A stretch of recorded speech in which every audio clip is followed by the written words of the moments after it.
Good night. பாக்கு வெத்தல மாத்தி முடிச்சு பையன் வந்தாச்சு. ஹரிதாவா இது?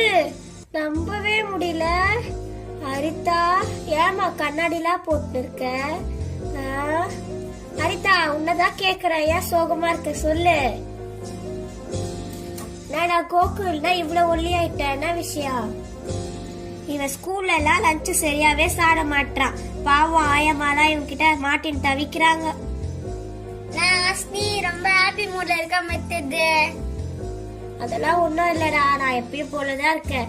ஹரிதா, எதுக்கு நீ கண்ணாடி போட்டிருக்க? அதை மட்டும் சொல்லு என்கிட்ட. இதுக்குதான் நான் வரமாட்டேன்னு சொன்னேன். போங்க, நான் போறேன். ஆசினி, அமைதியா இருக்கியா இல்லையா? நீ கண்ணாடி அவளுக்கு அழகா இருக்கா? அதை மட்டும் சொல்லு. சூப்பரா இருக்கு. ஏ ப்ளீஸ் பா,